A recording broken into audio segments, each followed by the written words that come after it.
HTV की हर खबर, हर हाल में सच। हमारे रिपोर्टर जाते हैं गांव से शहर तक, शहर से गांव तक, गांव की गलियों में, शहरों के मोहल्लों में, हर जगह से लाते हैं खबरें, दिखाते हैं एक ना कॉपीराइट न किसी की नकल, खबर एकदम सच। हम अपने दर्शकों से निवेदन करते हैं कि हमारे चैनल को लाइक, सब्सक्राइब और शेयर जरूर करें ताकि हमारा हौसला बना रहे। नमस्कार, एसटीवी में आपका स्वागत है। मैं वर्षा अग्रवाल और आप देख रहे हैं स्वतेजता टाइम्स। आइए राजधानी लखनऊ से डालते हैं कुछ खास खबरों पर नजर।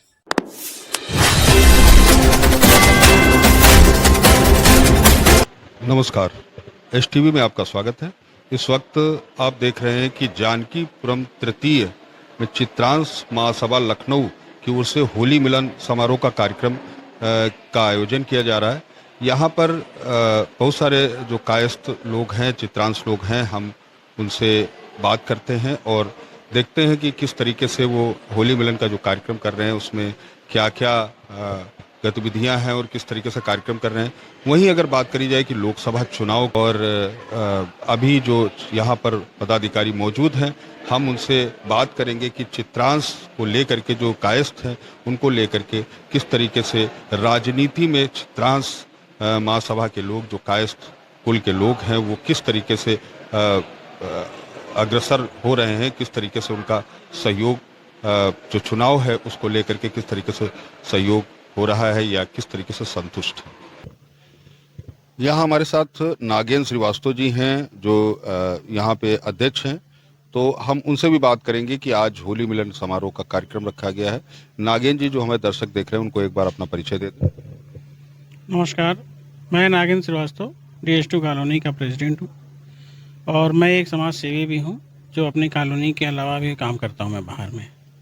और हम लोग जो है माननीय विधायक जी से भी जुड़े हुए हैं, जिसकी सुख सुविधाओं का या सर्विसेज का लाभ पहुंचाने के लिए कोशिश करते हैं समाज को कि किस तरह से व्यक्तियों को कोई परेशानी ना हो, किस तरह से लाभ पहुंचाया जाए, इसके बारे में सोचते हैं। नागेंद्र जी, ये बताइए कि जिस तरीके से आपने कहा कि विधायक जी से जुड़े हुए हैं और कायस्थ कुल की अगर बात करी जा रही तो इस वक्त एक बड़ा मुद्दा सामने निकल के आ रहा है कि जिस तरीके से अभी जो कायस्थों की लगातार बैठकें हो रही हैं, जिसमें कि कल शेखर श्रीवास्तव ने बार बार इस बात को कहा है कि अगर कायस्थों को कहीं से टिकट मांगा जा रहा है तो लोकसभा चुनाव में 2024 का उसमें कोई टिकट नहीं दिया जा रहा। इसमें आपका क्या कहना है?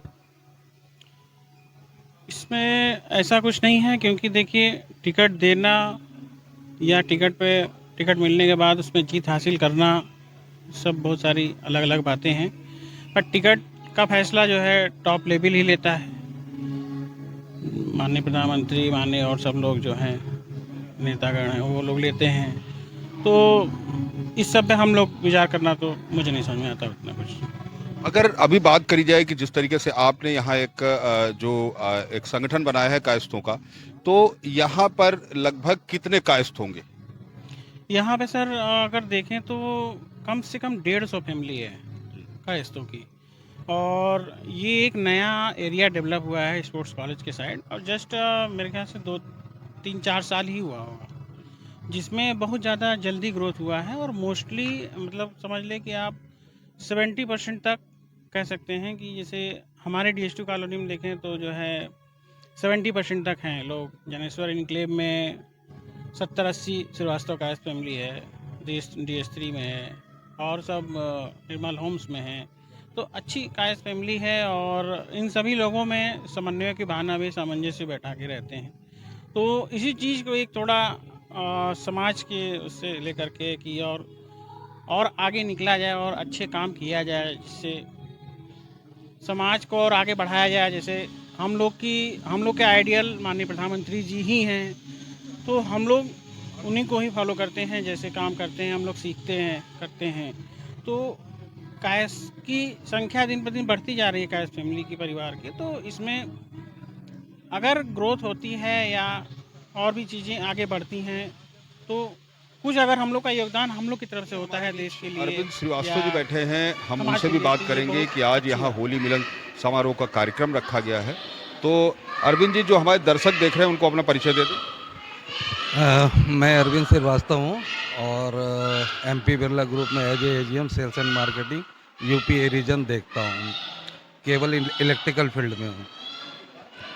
अरविंद जी, अगर बात करी जाए इस वक्त जो होली मिलन समारोह का कार्यक्रम रखा जा रहा है, जगह जगह कार्यक्रम चल रहे हैं, और अगर कायस्थ की बात करी जाए तो कायस्थ लगातार कार्यक्रम कर रहा है किसी न किसी।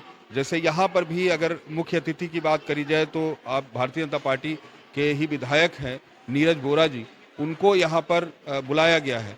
तो अभी वहीं अगर बात करी जाए 2024 लोकसभा चुनाव की, तो चुनाव में कायस्थों की भागीदारी रहती है, लेकिन वहीं कल की अगर बात करी जाए तो कल अभिषेकर श्रीवास्तव जी ने जिस तरीके से ये मुद्दा उठाया है कि कायस्थों को यहाँ से कोई टिकट नहीं मिला, तो उसको लेकर के वो उन्होंने कहा है कि हम लगातार सरकार से या जो पार्टी है या जो विपक्षी पार्टी है उनसे भी मांग कर रहे हैं, लेकिन कहीं कोई भी पार्टी कायस्थों को टिकट नहीं दे रही। इसमें आपका क्या कहना है?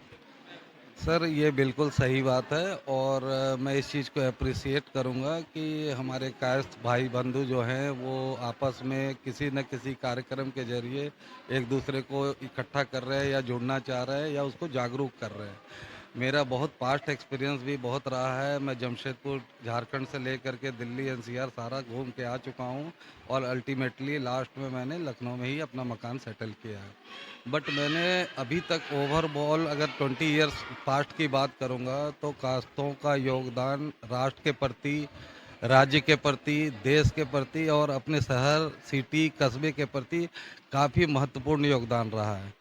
मगर अगर ओवरऑल देखा जाए तो कास्ट हमेशा नेग्लिजेंसी के मोड में रहे हैं, चाहे वो विभाग के द्वारा, चाहे सरकार के द्वारा, चाहे वो राष्ट्र के द्वारा। मगर इनके योगदान को देखते हुए और इनके सहभागिता को देखते हुए मैं ये चाहूँगा कि इस तरह का प्लेटफॉर्म हमेशा बने और कुछ ना कुछ हम कार्यक्रम करते रहें, जिससे कि हमारे एग्जिस्टिंग जो रूलिंग पार्टी हो या सरकार हो उनको एक पॉजिटिव संदेश जाए कि हमारा क्या योगदान हो रहा है। एक कायस्थ भी एक कोई जाति है जो सरकार के हर पैरामीटर पे पार्टिसिपेट करती है और पॉजिटिव देश को आगे बढ़ाने का काम करती है। और हम तो ये चाहेंगे अक्सर कि हमारे कायस्थ जाति को भी किसी एक को कभी टिकट दिया जाए और उनकी भी कैपेबिलिटी को राजनीतिक स्तर पे यूटिलाइज करने का मौका दिया जाए। वहीं अगर बात करी जाए कि अगर कोई पार्टी, जिस तरीके से पार्टी अगर टिकट नहीं देती है तो जो मतदान है वो कायस्थों का मतदान किस तरीके से उनको, जैसे अभी संजीव जी ने कहा था या जो अन्य लोगों से बात हुई कि इस बात को लोगों को एहसास दिलाना है, तो बात करी जाए कि अगर कोई टिकट नहीं मिलता है तो जो कायस्थों का मतदान है वो मतदाता किस तरीके से उनको एहसास कराएं? देखिए सर, इसमें मैं बहुत साफ शब्दों में कहूँगा और ये पार्टियां भी जानती है, यही शायद मे बी की कारण भी हो कायस्थों को नेग्लिजेंसी में मोड पे रखने का। बिकॉज कि कायस्थ को अगर टिकट ना भी मिले तो कायस्थ हमेशा पॉजिटिव सोचता आया है और सोचता रहता है और आगे बढ़ने की बात सोचता है, ना कि नीचे जाने की बात सोचता है। चाहे वो देश हो, चाहे पर्सनल लेवल पे बात हो, चाहे राष्ट्र लेवल पे बात हो, चाहे कस्बे लेवल पे बात हो। अब क्या है कि अगर कोई टिकट नहीं भी देता है तो कायस्थ परिवार कभी भी उस चीज़ को नेगेटिव वे में नहीं लेता है, हमेशा पॉजिटिव वे में लेता है। बस ये है कि वो उसमें ये एकजुटता रहे। वो पढ़े लिखे तबके के लोग हैं, वो किसी के बातों में जल्दी नहीं आते हैं। अगर देश विकास की ओर जा रहा है, अगर कोई उसको पॉजिटिव दिशा में ले जा रहा है तो कायस्थ हमेशा से ऑलवेज उसके साथ। हम बात करेंगे कि अभी जिस तरीके से होली मिलन समारोह कार्यक्रम चल रहा है और साथ ही अगर बात करी जाए कि लोकसभा 2024 का चुनाव इस वक्त करीब है, तो अगर कायस्थ कुल की बात करी जाए तो कायस्थ की भागीदारी क्या है उसको लेकर के हम आज बात करेंगे, क्योंकि साथ में होली मिलन समारोह है और अगर देखा जाए तो आगामी 2024 लोकसभा चुनाव भी करीब है। तो अभिनव जी, हमारे चैनल में एसटीवी में आपका बहुत बहुत स्वागत। अभिनव जी, अपना परिचय दे दें जो हमारे दर्शक देख रहे हैं। मैं अभिनव श्रीवास्तव, निवासी निर्मल होम्स, गुडम्बा। अभिनव जी, आज जो कार्यक्रम कर रहे हैं, होली मिलन का कार्यक्रम कर रहे हैं, तो जो हमारे दर्शक देख रहे हैं एक बार उनको बताएं कि होली के संबंध में कुछ, होली के विषय में कुछ जानकारी दें। होली एक सामाजिक त्यौहार है जिसे रंगों का त्यौहार भी कहते हैं और इसी उपलक्ष्य में चित्रांश परिवार की तरफ से होली मिलन का कार्यक्रम भगवान चित्रगुप्त महाराज जी की कृपा से किया जा रहा है। इसका मुख्य उद्देश्य ये है कि यहाँ पर अलग अलग जगहों पर बसे हुए कायस्थ परिवार एक दूसरे को सामाजिक रूप से जान सकें और राजनीतिक रूप से हम अपनी एक पहचान इस इलाके में बना सकें। क्योंकि कायस्थ समाज बहुत बिखरा हुआ है, तो उसको एकत्र करने का ये एक प्रथम कदम है जो हम चित्रांश महासभा की तरफ से उठा रहे हैं। अभिनव जी, अगर बात करी जाए इस वक्त लोकसभा चुनाव की, तो अभी जिस तरीके से कल शेखर श्रीवास्तव ने ये कहा था कि एक भी कायस्थ को टिकट नहीं दिया जा रहा है, तो अगर उत्तर प्रदेश की बात करी जाए तो एक भी कायस्थ को टिकट नहीं मिला, तो इसमें आपका क्या कहना है? देखिए, यही कारण है कि हम चित्रांश महासभा को आगे बढ़ाना चाहते हैं, क्योंकि अगर आप आसपास के प्रदेशों की बात करें, बिहार को ले लें, एमपी को ले लें, वहाँ पे कायस्थों की एक अच्छी पहचान है राजनीति के अंदर, लेकिन उत्तर प्रदेश हमेशा से इसमें पिछड़ा रहा है। तो हमारा प्रयास ये है कि हम एक प्रथम कदम उठाकर इसको आगे ले जाएं ताकि राजनीति में हमारी भी पहचान बढ़ सके और हम आगे कुछ हमारे जो अच्छे नेतागण हैं उनको टिकट मिले, ताकि वो हमारा लोकसभा विधानसभा में जाकर के, संसद में जाकर के हमारे साथ जो संजीव सवाल है सक्सेना या जी हमारी समस्या है उनको वहाँ जो पर हैं वो भी मौजूद हैं। संजीव जी, लगातार अगर बात करी जाए कि भगवान चित्रगुप्त के कार्यक्रमों को लेकर के जिस तरीके से उन्होंने नैमिषारण्य की बात करी जाए कि तो नैमिष में उन्होंने एक भगवान चित्रगुप्त को लेकर के एक बड़ा मुहिम छेड़ा है और अभी इस वक्त हमारे सामने यहाँ विराजमान है, तो हम उनसे बात करेंगे कि जो कायस्थ समुदाय की अगर बात करी जा रही है, तो कायस्थ समुदाय कहीं न कहीं राजनीतिक क्षेत्र में पीछे जा रहा है। और अभी जिस तरीके से कल की बात है कि कल ही शेखर श्रीवास्तव ने इस बात का मुद्दा उठाया है कि कायस्थ जो है वो कहीं न कहीं कायस्थों को टिकट नहीं मिल रहा है लोकसभा के लिए। तो संजीव जी, हमारे चैनल में आपका बहुत बहुत स्वागत। धन्यवाद सच्चिदानंद जी। मेरा नाम संजीव सक्सेना है। मैं शासकीय सेवा में रहते हुए भी सामाजिक क्रियाकलापों में विधिवत भागीदारी करता रहा हूँ। और जहाँ तक प्रश्न है कायस्थ समाज का, तो न जाने क्यों लगातार ऐसा अनुभव रहा है कि हमारी राजनीतिक उपेक्षा निरंतर की जा रही है, और वो ये नहीं कि एकमात्र किसी पार्टी द्वारा, लगभग समस्त पार्टियों द्वारा। तो ऐसा कटु अनुभव कहीं ना कहीं प्रेरित करता है कि हम आगे बढ़ें, आएं। और जहाँ तक प्रश्न है उत्थान का, किसी भी समाज का उत्थान की पृष्ठभूमि जो है ना, उसकी राजनीतिक पृष्ठभूमि पर निर्भर करती है। तो ये प्रेरणा हमें निरंतर इस बात के लिए प्रेरित करती है कि मैं और हमारा समाज कुछ ऐसे क्रियाकलाप करे, कुछ ऐसे हम कार्यक्रम करें जिससे कि हमें भी कहीं ना कहीं अवसर दिए जाएं। और वो क्यों नहीं है मैं नहीं कह सकता है। जब हम हर क्षेत्र में सर्वोच्च शिखर पे रहे हैं, एक एक नाम गिनाना, एक एक क्षेत्र के बारे में बताना मुझे नहीं लगता औचित्यपूर्ण है। बट ये मैं नहीं, सर्व समाज स्वीकार करता है कि कायस्थ समाज प्रत्येक क्षेत्र में और प्रत्येक युग में चरम पे रहा है। तो इसके बाद भी हमारी उपेक्षा क्यों? तो कहते हैं ना, चैरिटी बिगिंस एट होम। तो हमने इसी से स्टार्ट किया है कि हम अपने परिवार से, अपने खानदान से, अपने रिश्तेदार से और अपने समाज से, और सर्वोपरि देश है, राष्ट्र है, राष्ट्र के लिए कुछ अलग से करें। करते तो हम हैं ही हैं। जो कायस्थ की बात करेगा वही देश पर राज करेगा। धन्यवाद। देखिए, अभी यहाँ पर डॉक्टर अभिषेक जी हमारे सामने बैठे हुए हैं, जो कि भारतीय जनता पार्टी की बात करी जाए तो वो चिकित्सा प्रकोष्ठ से जुड़े हुए हैं। हम उनसे अभी बात करेंगे कि जिस तरीके से अभी कायस्थों को लेकर के बात हो रही है, जो कि यहाँ पर चित्रांश महासभा का कार्यक्रम है, जिसमें कि चित्रांश महासभा कायस्थों के नाम से जानी जाती है। तो अभिषेक जी, हमारे चैनल में आपका बहुत बहुत स्वागत। धन्यवाद। अभिषेक जी, ये बताइए कि आप भारतीय जनता पार्टी से जुड़े हैं, और जहां तक बात ये आ रही इस वक्त राजनैतिक क्षेत्र, जहां तक कायस्थ की बात करी जाए तो कायस्थ अगर राजनैतिक क्षेत्र को लेकर के राजनीति में पीछे जा रहे हैं, और वहीं अभी आप भी कायस्थ हैं और आप जिस तरीके से चिकित्सा प्रकोष्ठ से जुड़े हुए हैं, तो भारतीय जनता पार्टी की जो चिकित्सा से संबंधित जो जानकारियां हैं जो हमारे दर्शक देख रहे हैं उनको दें। देखिए, मैं सभी दर्शकों को बताना चाहूँगा कि हमारी भारतीय जनता पार्टी एक ऐसी पार्टी है जो सभी लोगों को, सभी धर्म के लोगों को एक साथ लेके चलने का काम करती है। अभी चिकित्सा जगत में अगर देखा जाए तो माननीय प्रधानमंत्री जी द्वारा जो 5 लाख रुपए का आयुष्मान कार्ड बनाया गया है, वो मैं तो एक हॉस्पिटल में वर्क भी कर रहा हूँ, देख भी रहा हूँ, बहुत से ऐसे गरीब परिवार हैं जो अपना इलाज नहीं करा सकते, लेकिन माननीय प्रधानमंत्री जी द्वारा जो योजना बनाई गई है उससे बहुत से लाभार्थियों को लाभ मिल रहा, जिससे उनका जीवन भी बचाया जा सक रहा है।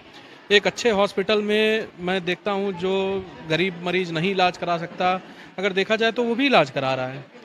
रही बात हमारे कायस्थ कुल के आगे बढ़ने की, तो देखिए बीजेपी एक ऐसी पार्टी है, मैं इस पार्टी के बारे में बताना चाहूँगा कि अगर आप निरंतर प्रयास नहीं करेंगे, आपको अगर क्षेत्र में काम करना है, किसी के लिए करना है, तो आपको आगे आके काम करना पड़ेगा।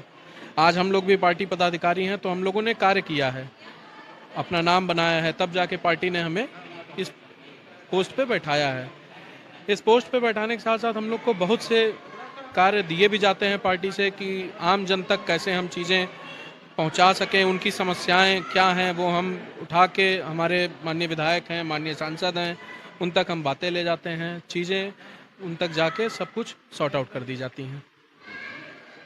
वहीं अगर बात करी जाए कि जिस तरीके से आपने कहा कि निरंतर प्रयास करना चाहिए, तो जो हमारे दर्शक इस समय कायस्थ जुड़े हुए हैं, चूंकि अभी बात यहाँ कायस्थ समुदाय की हो रही है, तो उनको किस तरीके से आगे प्रयास करना चाहिए? जिस तरीके से अभी एक बड़ा मुद्दा है कि लोकसभा चुनाव की बात करी जाए तो किसी को टिकट नहीं दिया गया।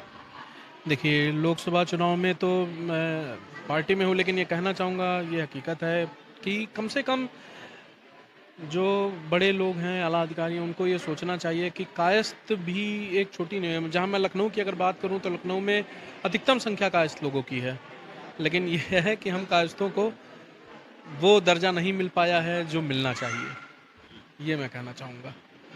तो अभी आप जिस तरीके से भारतीय जनता पार्टी में सक्रिय हैं, और अगर बात करी जाए चिकित्सा प्रकोष्ठ की, तो आप जो हम कायस्थ परिवार के लोग हैं, उनकी बात आप किस तरीके से पहुंचाना चाहेंगे? देखिए, एक चीज़ और मैं बताना चाहूँगा, हम कायस्थ परिवार बचपन से ही एक ही पार्टी को जानते हैं। जैसे हमारे पापा मम्मी थे, उन्होंने बचपन से हमें सिखाया कि भारतीय जनता पार्टी ये एक पार्टी है जिसको सपोर्ट करना है। तो कहीं ना कहीं ऊपर बैठे लोग भी जानते हैं कि कायस्थ जो समाज है वो हमारे साथ जुड़ा हुआ है, लेकिन हम सब लोग मिलकर ये कहना चाहेंगे कि अगर हमारी अपेक्षा ऐसे ही होती रही तो दिन दूर नहीं जब यही पार्टी किसी और पार्टी का दामन थाम लेगी। तब प्रकोष्ठ से आप जुड़े हैं, और एक सवाल, आखिरी सवाल हमारा आपसे और है कि जिस तरीके से अगर बात करी जाए कि चिकित्सा की, तो कायस्थों के लिए क्या कुछ ऐसी सुविधा मुहैया कराने का प्रयास करेंगे? हम ये तो नहीं कहेंगे कि आप करा देंगे, लेकिन क्या कुछ ऐसा कराने का प्रयास करेंगे कि जो कायस्थों के अगर चिकित्सा से संबंधी उनको विशेष सुविधाएं मिल सकें? बिल्कुल, मैं कहना चाहूँगा, कायस्थ महासभा से मैं जुड़ा हुआ हूँ, मैं चिकित्सा प्रकोष्ठ देखता हूँ।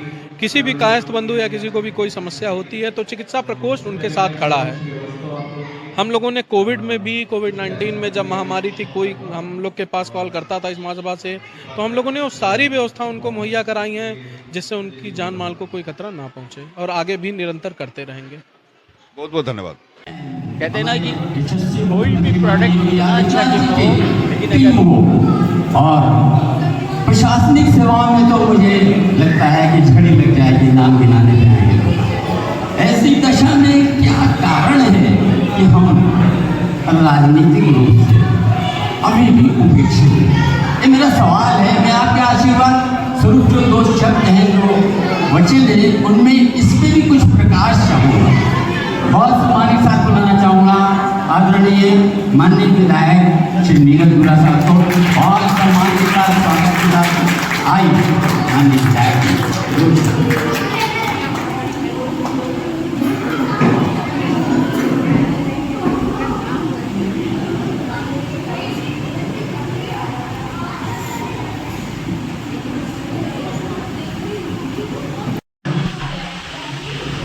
लिखने के लिए बैठे, अभी आपने स्वयं कहा कि विद्युता के हर पटल के ऊपर मैं विराजमान हूँ। जहाँ जहाँ विद्युता, विज्ञान हो, वैज्ञानिक हो, प्रशासनिक हो, हर जगह हम डॉक्टर हो, इंजीनियर हो, हर क्षेत्र में टॉप पर दृढ़ विश्वास है। हमारे पास अगर उपलब्ध नहीं है, सिर्फ एक चीज उपलब्ध नहीं है, वो है हमारे पास समय उपलब्ध है।